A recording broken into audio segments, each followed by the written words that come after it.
On March 26, 1965, a man named Don Walsh dove to the bottom of the Mariana Trench and became the first human ever to reach the Challenger Deep, the deepest part of the ocean. There have been robotic submarines, sure, but no humans. And not just because it's hard either. Space is harder. Going to the bottom of the ocean isn't even the second hardest thing humanity has ever done. It's not even the third or fourth hardest thing. It's easier than crossing a desert, climbing a mountain, or walking on air. But we have walked on the moon. Bioluminescence is the ability of an organism to produce light. In the depths of the ocean, where sunlight cannot penetrate, bioluminescence is used for a variety of purposes, including attracting prey, finding mates, and defending against predators. With advancements in technology, we may one day be able to explore the deepest parts of our oceans with relative ease. It's a daunting challenge, but one that is worth undertaking. The knowledge we would gain from exploring the bottom of the ocean would be invaluable. Who knows what wonders we might find down there? Some deep-sea creatures have light organs while others have symbiotic bacteria that produce light. The colors of bioluminescence range from blue and green to red and yellow. Bioluminescence is especially prevalent in the deep sea because light is so scarce. In fact, many deep-sea creatures are completely black so that they can absorb as much light as possible. This makes them difficult to see, which helps them to avoid being eaten by predators. Some deep-sea creatures use bioluminescence to attract their prey. For example, the anglerfish has a glowing lure that it dangles in front of unsuspecting prey. The lure is actually a modified dorsal fin spine that has been hollowed out and filled with bacteria. The bacteria produce light as a byproduct of their metabolism, which makes the lure glow. Other deep-sea creatures use bioluminescence to find mates. In the dark depths of the ocean, it can be difficult to find a mate.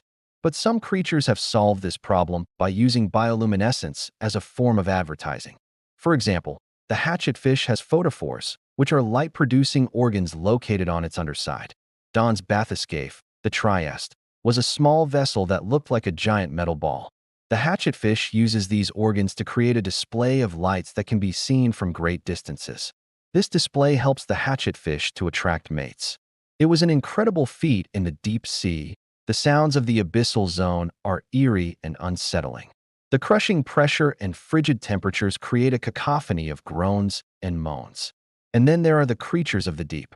The click, clack, and hiss of snapping shrimp and the haunting song of the whale are just a few of the sounds that make the abyssal zone such a mysterious and terrifying place. The average sound level in the abyssal zone is around 80 decibels. That's about the same as a busy city street. But the sounds in the abyssal zone are much more varied and unpredictable. There are sudden explosive noises from the collapse of gas bubbles and the grinding of tectonic plates. There are also strange whistling sounds that have never been identified. The sounds of the abyssal zone are a reminder that the deep sea is a place unlike any other on Earth. It is a world of darkness, cold and crushing pressure where strange and sometimes terrifying creatures live. He and his companion Jacques Picard spent several hours at the bottom before returning to the surface. At that depth, the water pressure is over 1,000 times greater than at sea level. That's enough pressure to crush most submarines like soda cans. Don replied, "It was the finest hour of my life." On top of that, it's pitch black, freezing cold, and full of unknown creatures that might want to eat you. In the nearly 6 decades since Don Walsh's historic dive, no one has been back. And we haven't even mentioned the sounds.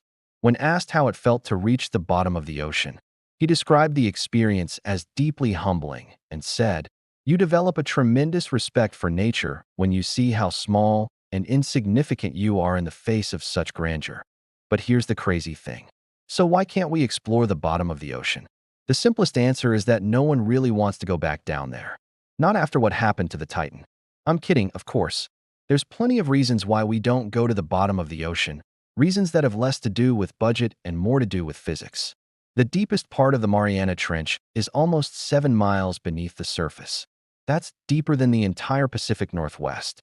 In the crushing darkness and frigid cold of the deep sea, strange creatures have evolved to survive. Some are blind, and some have huge gaping maws filled with sharp teeth. And that's just the ones we know about. Scientists estimate that 99% of the species that live in the deep sea are still unknown to science. We don't know what they look like, how big they are, or even that they exist. There are also strange phenomena like bioluminescence and giant underwater volcanoes. And then there are the sounds. All of this is to say that exploring the bottom of the ocean is no easy feat, but it's not impossible either. If we've reached the moon, why can't we reach the bottom of our own planet?